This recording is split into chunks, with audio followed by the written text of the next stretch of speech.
We're going to dive into the story of a single tree, a tree that became the absolute heart of a world-famous park.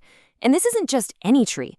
It survives something that experts, everyone, said was impossible. So let's get into the incredible tale of Ashikaga Flower Park and its story of rebirth. And look, we're not talking about just some local garden here. Back in 2014, CNN actually named it one of its top 10 world dream destinations. People come from all over the planet to see this place. But what really makes it special isn't just how beautiful it is, it's the absolutely incredible story of survival behind it all.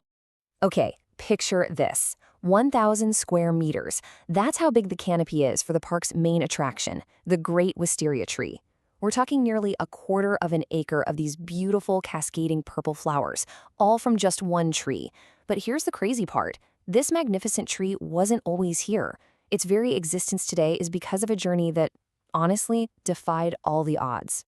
So, to really get how this happened, we've got to rewind a bit. We have to go back to a time when the entire park's future was hanging by a thread. The challenge they were up against was just immense. It all centered around a task that everyone, and I mean everyone, called an impossible uprooting. So the park's story, it starts pretty humbly, actually, back in the 1920s with the Hayakawa family. By 1968, their garden had become this really beloved local spot. But then the 90s hit and, well, urban sprawl started closing in, threatening to wipe out these ancient, cherished trees. They had to make a choice, a really radical one, to save them.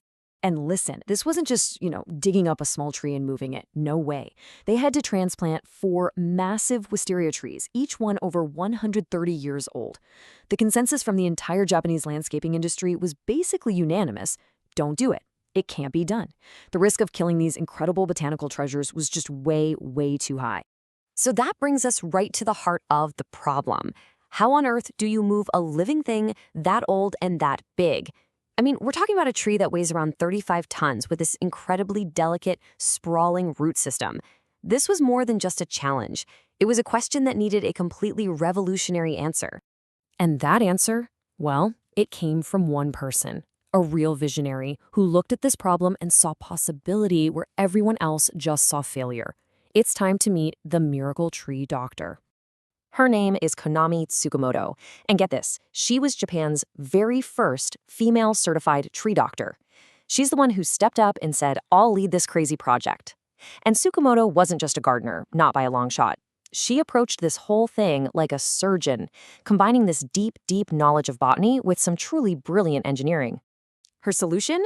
Honestly, it was nothing short of revolutionary. And this was not a quick job.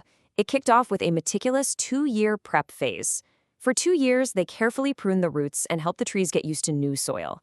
Then, and this is a stroke of genius, she protected the super fragile bark with custom plaster casts. Yeah, literally, like setting a broken bone. Only after all of that did the trees start their slow, painstaking 20-kilometer journey to their new home. So, the big question is, did it work? Well, let's look at the payoff. When they transplanted it back in 1996, the Great Wisteria's canopy was about 72 square meters. Today, it has absolutely exploded to over 1,000. That is a nearly 14-fold increase.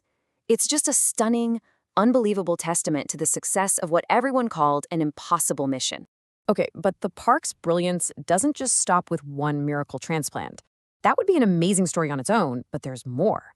To make sure this place would thrive for the long haul, they came up with a whole strategy to turn it into a garden for all seasons. See, the park's leadership was smart. They knew they couldn't build a sustainable destination that relied on just a few weeks of wisteria blooms. So they designed the entire space, all 94,000 square meters of it, around this philosophy they call the Seasons of 8 Flowers. They basically curated this incredible collection of plants to make sure that something is always in spectacular bloom, no matter what time of year you go. And even within the main wisteria season, they've crafted this beautiful narrative. It's called Fuji no Hana Monogatari, which means the tale of the wisteria. It's this perfectly timed succession of colors.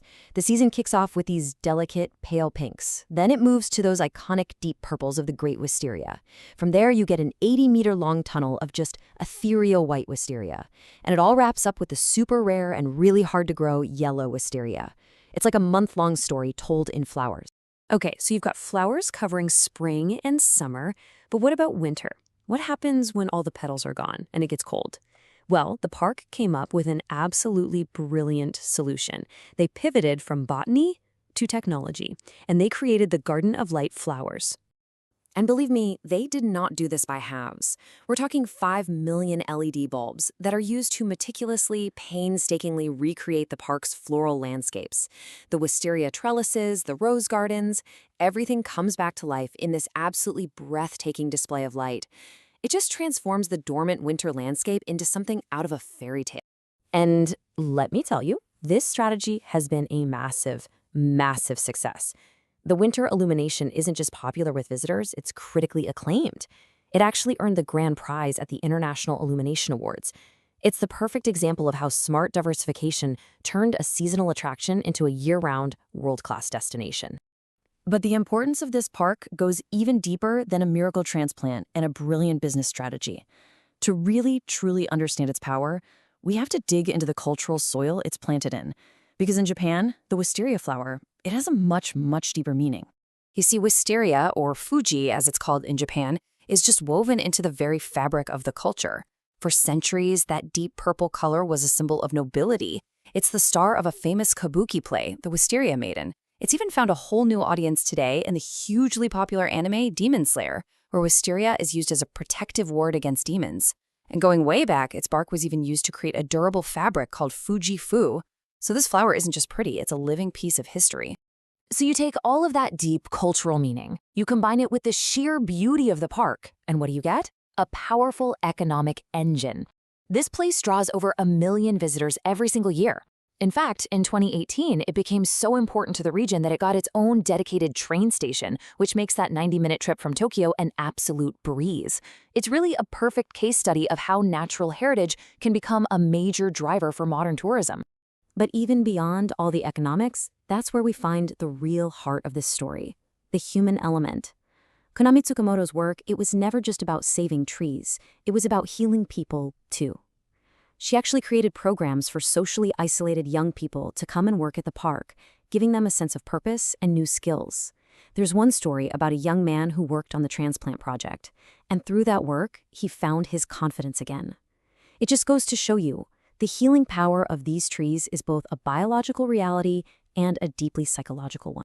So when you look at it all, the story of Ashikaga's miracle wisteria is just this powerful reminder of what's possible when you combine innovation, dedication, and a flat-out refusal to accept limits. And it kind of leaves us with one final big question to think about. What other natural treasures are out there, around the world, that we could save if we just dared to look at the impossible and see it as just a problem, waiting for its own new solution?